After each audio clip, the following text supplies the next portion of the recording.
Hi friends, അസ്സലാമു അലൈക്കും. അപ്പം ഞാനും ഉപ്പയും ഉമ്മയും സോയും താത്താൻ്റെ വീട്ടിൽ പോവാണ്. നൈസൂൻ്റെ ബർത്ത്ഡേ ആണ്. ടൈം വൈകുന്നേരം ആയിട്ടുണ്ട് കേട്ടോ. ഇപ്പാൻ്റെ ഡ്യൂട്ടി കഴിഞ്ഞ് ഇപ്പാനെയും കൂട്ടിയിട്ടാണ് ഞങ്ങൾ പോണത്. താത്താൻ്റെ വീട് വരുന്നത് പടപ്പറമ്പാണ്. അപ്പം മൈസൂന് എന്തെങ്കിലുമൊക്കെ മേടിക്കാലോ വിചാരിച്ചാണ് ഞങ്ങൾ അവിടുത്തെ ഒരു ഷോപ്പിൽ പോയി. എന്താ മേടിക്കേണ്ടതെന്ന് ഞങ്ങൾ ആദ്യം തീരുമാനിച്ചിരുന്നു. പിന്നെ അധികം ടൈമൊന്നും ഉണ്ടായില്ല. മഗ്‌രിബ് ബാങ്കിൻ്റെ ടൈം ആയതുകൊണ്ട് അധികം നോക്കേണ്ടി വന്നില്ല ആ സാധനം. അത് തന്നെ മേടിച്ച് ഞങ്ങൾ പോന്നു. ഇത് ഇടയ്ക്കിടയ്ക്ക് വിളിക്കുന്നുണ്ട്, എന്താടി നിങ്ങൾ വന്നില്ലേ, നിങ്ങൾ എത്താനായില്ലേ എന്നൊക്കെ ചോദിച്ചിട്ട്. ഞങ്ങൾ അവിടെ നിന്ന് നേരെ പോകുന്നത് തലാപ്പക്കാണ് ഐസിനൊരു ഡ്രസ്സും കൂടി എടുക്കാൻ. പിന്നെ അതും അവിടെ നിന്ന് എടുത്ത് നേരെ വീട്ടിലോട്ട് പോയി. വലിയ ബർത്ത്ഡേ പാർട്ടി ആയിട്ടൊന്നുമില്ല കേട്ടോ. അവളുടെ ബർത്ത്ഡേ അല്ലേന്ന് വിചാരിച്ച് ഞങ്ങൾ അങ്ങോട്ട് പോയതാണ്. ഞങ്ങളെ കണ്ടതും അച്ഛനും താത്തൊക്കെ ചിരിച്ചോണ്ടിരിക്കുന്നുണ്ടായിരുന്നു. ഉമ്മാനെ കണ്ടതും ഐസും ഉമ്മാന്റെ മേല് കയറി. ബർത്ത്ഡേ ആയിട്ട് പുതിയ ഡ്രസ്സൊക്കെ ഇട്ടിട്ടാണ് സുന്ദരി നിൽക്കുന്നത്. ഒരാൾ ദീദിന്റെ വീട്ടിൽ ആദ്യമായിട്ട് വരികയാണ് കേട്ടോ. സോ ആദ്യമായിട്ടാണ് ഇവിടെ വരുന്നത്.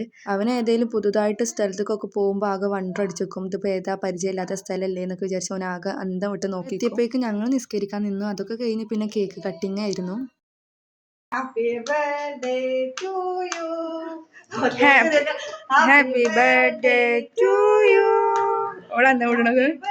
ഞങ്ങൾ ഇന്ന് മേടിച്ച ഡ്രസ്സ് ഇട്ടിട്ടാട്ടോ അവള് കേക്ക് കട്ട് ചെയ്യാൻ നിൽക്കുന്നത്. പിന്നെ താത്ത കേക്ക് കട്ട് ചെയ്തത് ഓരോരുത്തർക്ക് കൊടുന്ന് തരണം. വല്ലാണ്ട് ഇഷ്ടമായി പോയൊരു സാധനമാണ് എനിക്ക് കേക്ക്. പണ്ട് എനിക്ക് തീരെ ഇഷ്ടമുണ്ടായിരുന്നില്ല. ഇപ്പം എവിടെ കിട്ടിയാലും ഞാൻ കഴിക്കും. എനിക്ക് ഭയങ്കര ഇഷ്ടമാണ്. എല്ലാവരും കേക്കൊക്കെ കഴിച്ച് കഴിഞ്ഞ് ഐസിന് വേണ്ടി ഉപ്പിച്ച് പിന്നെ കുറച്ച് നേരം ദുആ ഒക്കെ ചെയ്തു. അത് കഴിഞ്ഞിട്ടാണ് ഞങ്ങൾ അവിടെ നിന്ന് ഇറങ്ങിയത്. അപ്പം എല്ലാവർക്കും ബൈ ബൈ.